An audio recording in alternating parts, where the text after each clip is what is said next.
Hey dancers, if you are being teaching right now for a couple years, you may start to feel like it's boring to teach over and over the same foundation to your beginner student. If that sounds like you, stay tuned.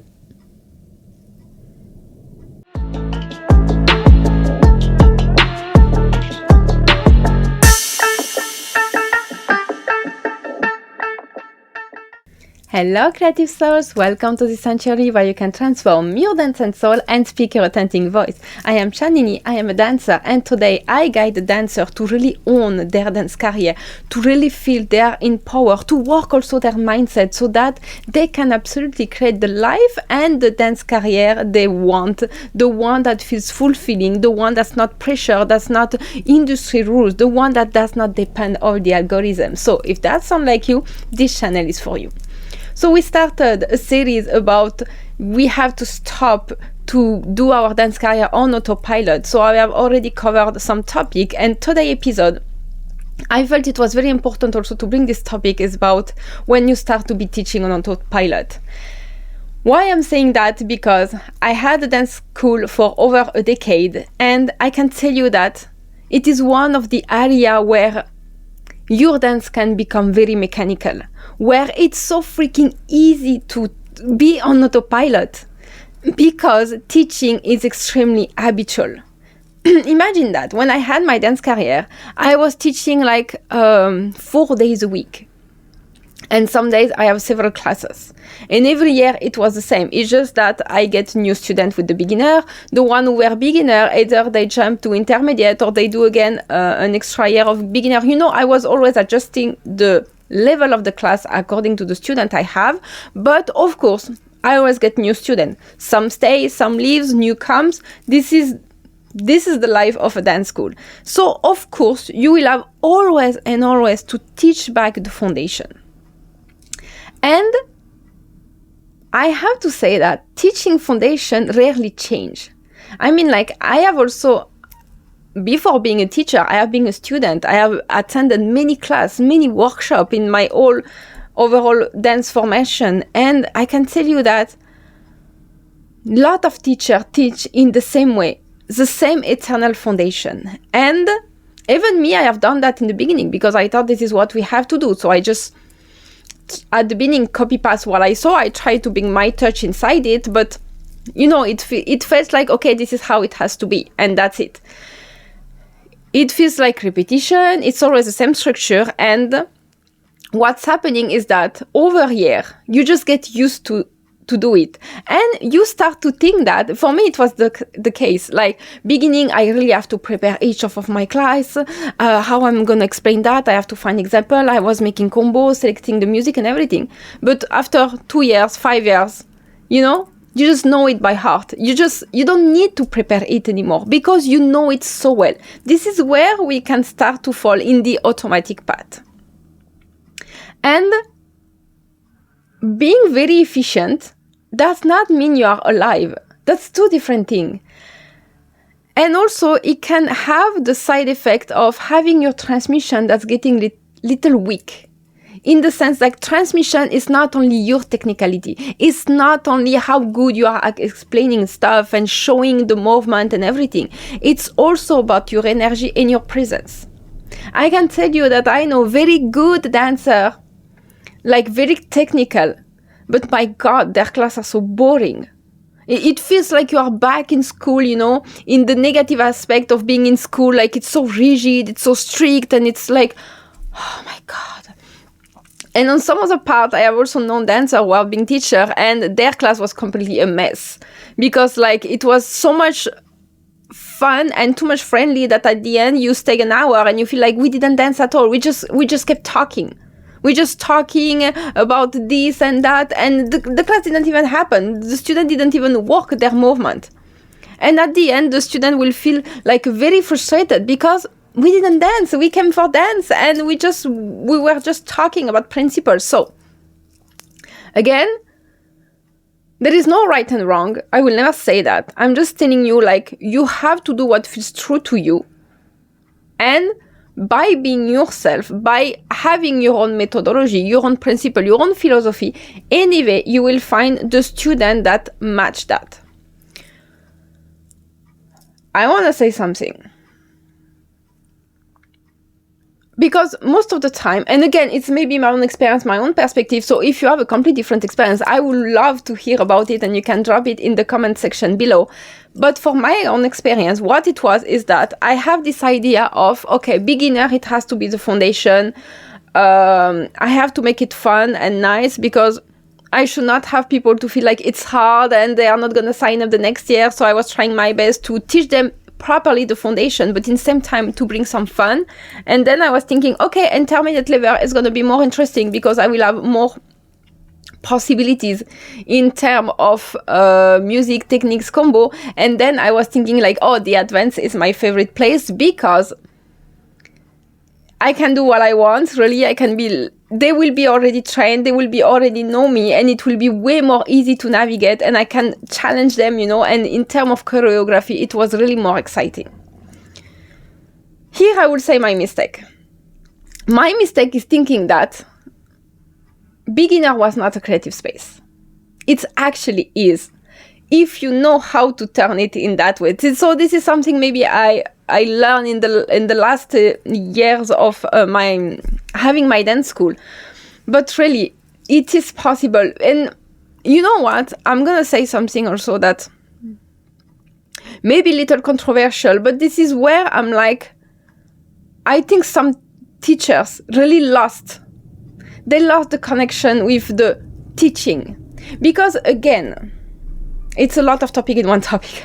I'm trying to don't spread myself all over the place, but what I want to say is first, a lot of dancers come into teaching for the sake of money, because we are being told that, yeah, but if you live just with dance contract, you're not going to make money. You have to teach, because if you have students, it's recovering revenue all the year. They will sign up the next year. You can have your own show of the school. So it's a valid point.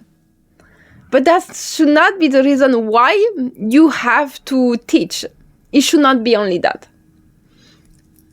Everyone does what they want. I'm just saying.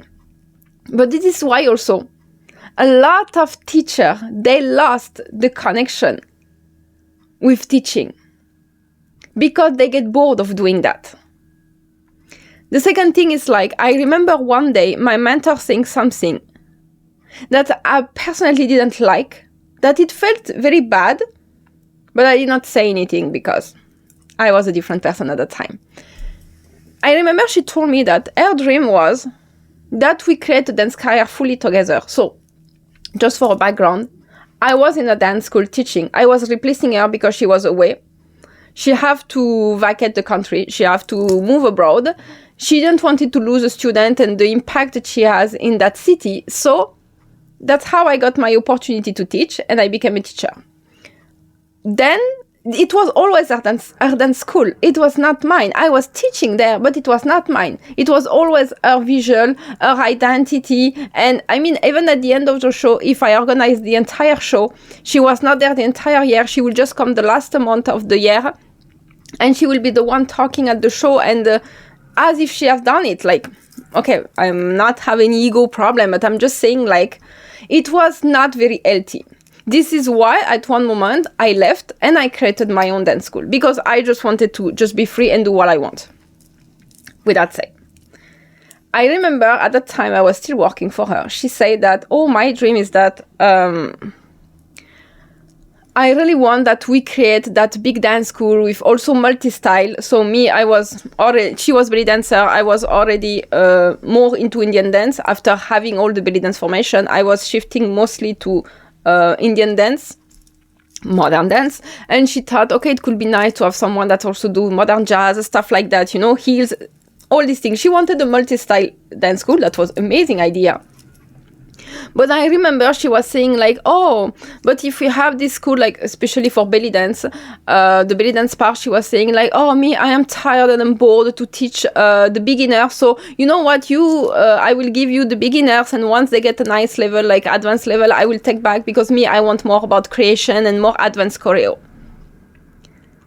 And to be honest, to me, it felt like shit in many aspects, in the sense like, okay, so I'm just good enough to just train the beginner, and then once they are good enough, instead of getting back the fruit of my own teaching, you're going to get them and you are going to enjoy their level. And then it was very diminished, like, oh, beginner, it's so boring, like, and it's not like something very praising for her ego or something that feels like,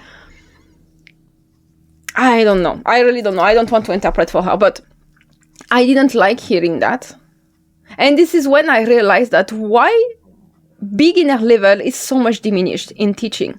Why it feels so much boring. Why no one wants to take care of it. We all want to have amazing dancer in our dance school and make amazing choreo, but hello, at one moment we have to give them the basics. We have to give them the foundation. You cannot expect like people come out of nowhere and they're like, oh, okay, someone else did the dirty job of giving them all the foundation, and then now you are getting back all the fruits. Like, and I think it's because after so much years of teaching, those dancers, those teachers lost the creative capacity of envisioning beginner level in a different aspect, in a different lens. This is what I came up with. And again, it's my personal experience. You are most allowed to disagree and to have a different experience, but this is it. So if now I would like to give you some advice how to turn, again, beginner class into the most creative space, into something really enjoyable.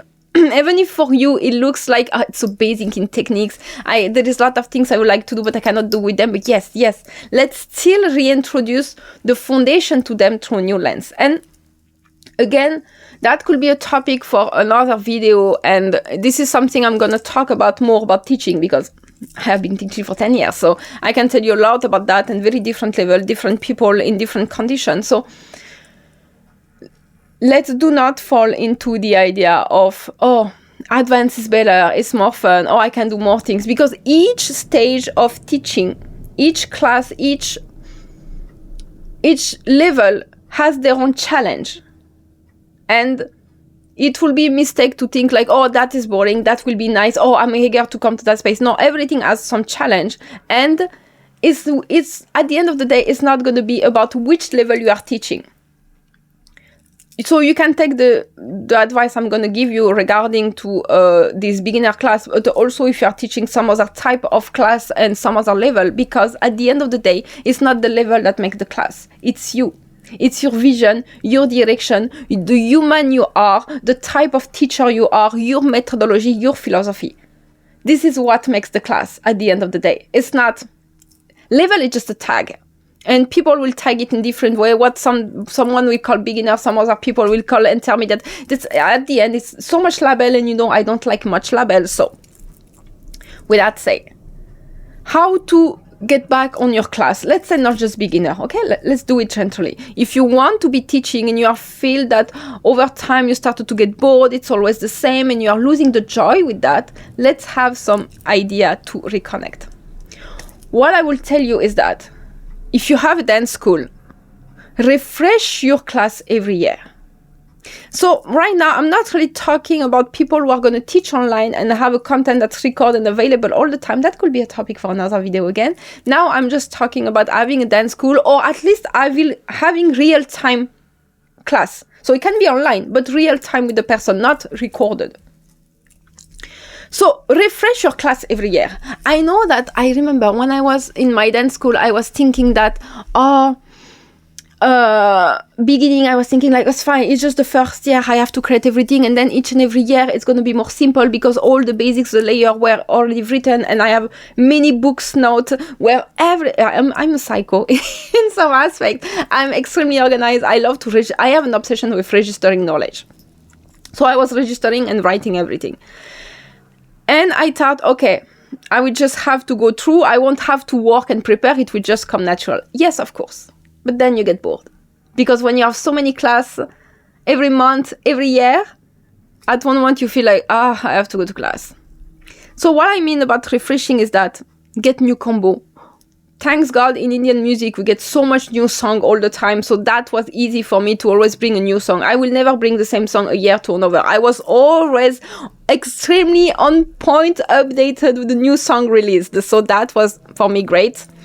But also, change your warm-up. For example, I remember that, for maybe 6-7 years, I had the same fucking warm-up all the time. It was very structured, it was very nice, but it felt boring. I was not even feeling connected at the moment I was doing it. It was just so mechanical. So change your warm-up. Not have every class the same. And I'm not saying like it has to add you more load of work, but it's more about, okay, one day you are gonna more focus on maybe a warm-up that's very energetic. Sometimes you will have a warm-up that's more soft, or maybe for this warm-up you will want, according to your class, more focus on a body, down, or some part, try to bring some new spice, something new. That even for you it feels nice, Also, you can change the order of the foundation and the step you are teaching. And that's specifically when you have dance school and you get a new batch of beginner every year, is that if you, let's say, for example, as a belly dancer, when I was teaching, like I will always start with, okay, we have to do the hip drop, then we'll learn the chest circle, then we'll learn some other circle with the hip and stuff like that. Like change the order of how you teach the foundation, make new combo, make new association, bring something new every year. So I know you have to go through this foundation. Like, for example, when I was specifically teaching Bollywood, I know that I need to get them as soon as possible into multi-layer. I need to teach them a foot step, then I need to teach them a arm combo, and I need to, in 2 different rhythms, and I need to make them used to do this leg step, so that after we can add all the arm, So every year I was changing the arm combo, or I was approaching in a different way, because otherwise it felt so freaking boring every time. Learn also always how to adapt to the room and read the energy of the room. You may be surprised, but you may have a beginner batch that's very responding very fast, and that's very good. So you can have more flexibility in upgrading them and trying some combo challenge. In other part, you may have 1 year when this beginner batch is more like, it's not to categorize, but like more older people who just want to have a relaxing time and they are not up into technique. So adapt. Always adapt, and do not feel frustrated about that. Like, it's all valid. If people want to do that just to release from their work or just maintain their body because now they are retired or something, it's all valid. They are all as much important, and we should stop also to only worship students who are just also technically high. Like, right now you are teaching, you are not creating a professional company. You have to get that in your mind. So adapt also.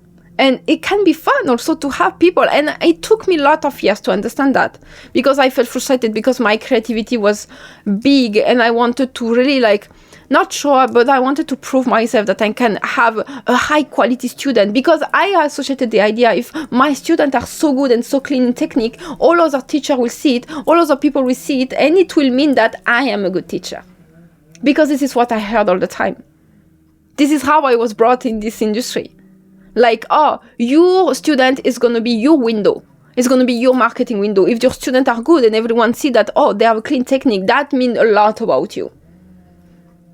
Now we could be talking again about that, because I will always say something. You're the window only for yourself, not what others does.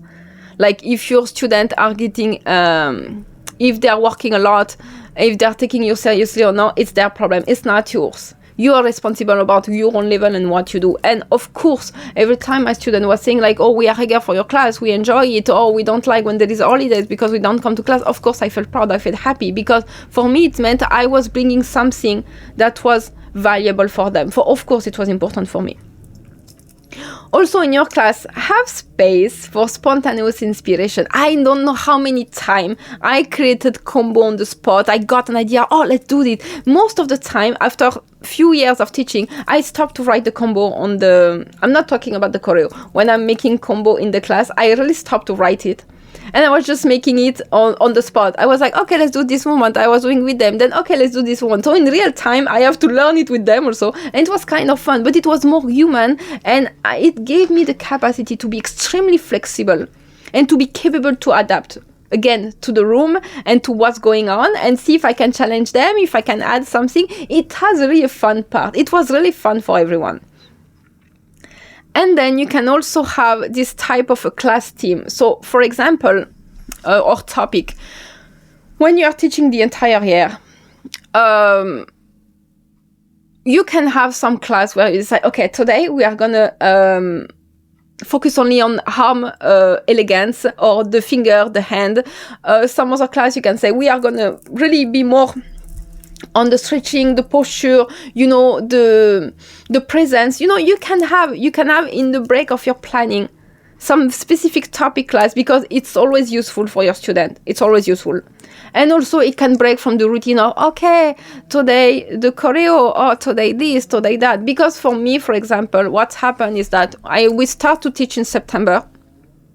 Till December, I will teach only techniques, foundation. I already know what choreo I'm going to create for them for the show that's going to happen in June. I already knew that. Half of the choreo was already written, because I don't write fully the choreo, because I'm waiting to know how much students are going to do the show, sticking to it to see where I place them, how they move, but I already have an idea of the steps. So some of the steps I'm starting to teach them ahead, but I am also teaching them some other steps that are not going to be at all in the choreo, otherwise I found it was going to be too much boring over the year. And from Jan, we start to learn the choreo. Most of the time, one class, one batch will have 2 choreo. So I was starting to teach that, and I make sure that the 2 choreo have complete different style. So I will start to teach them, and that's the phase where, I love it a lot, but after some time it just feels like, okay, we know that every class we are coming to learn the choreo, next step, next combo, next things too, because there was a timing to respect, So I have also some time when you break and you are like, okay, we are going to do half class of the choreo because we have to, but then let's focus on another topic also, because it will help them also to improve the choreo, but it will prevent them for like saturation, and even for yourself. You can focus on musicality, on variation, like teach them one single step. I love to do that because I love contrast and variation inside my choreo. So I will teach them one step, can be hip drop, and I will tell them like that hip drop should be soft. This one should be intense. Shin one should be safe, and all the intermediate level of intensity. I mean, like my creativity in teaching was huge, and I feel like it's just that because of most of the year it's focused on learning the choreo for the dance show. If they were not shown, I was just teaching fully, like just no aim at the end of the year, I will be very more creative, and I will have millions of ideas of how we can bring fun, having combo, do this, do that, learn all the layers. Like it could be amazing. And I mean, like, to be honest, I ask myself if I should create an online school, because I gather so much knowledge. And I know that since I transition also from belly dance to Indian dance, modern dance, and also after urban style, I know exactly the two sides of both. I could be extremely good to teach people who have done Indian dance how to go to belly dance and what's their trap for them. And in the opposite way, I train a lot of belly dancers to move also in Indian dance, and what are the challenge there. So I know I will be very good at that. I know that I could have a syllabus that's huge, that's extremely professional, but I just wanted to do something different after like 10 years in my dance school. This is why now I prefer to train into mindset, into dancer to have their dream dance career, to really set up a business that looks like them, that feels good to them, to make several stream of revenue, and to really bring back every dancer in their own creativity. Because I feel that the online space is already more than enough saturated with knowledge. We already have too much knowledge. Your students, they have so much knowledge. I mean, like, they can gather each and everywhere around the world, and I feel that's a very good thing. I didn't have that when I was training at the beginning of my career, but it's also the trap of overlearning and forget why we are learning all of that. We are learning all of that to have our own dance identity. Or maybe your students want to learn all of that because they just want to feel good in their body. They want to feel empowered, they want to feel confident, and through dance they can get that. Or is there a safe space for them to unload from all the work and the drama that's happening in their life, So, and I feel all of that get diluted in the online space, because the only thing that's praised is hustle, high performance, high technicality. And I'm like, can we sometime go back to why we are doing all of that? So that's all what I wanted to say. With that said, I hope this video has been useful. If you have another experience and if you want to share with me your teaching experience, I would really love to hear about it. So you can always drop me a comment under this video. You can also, of course, message me. I will be very happy. And with that said, I wish you a very good week and see you again on Thursday.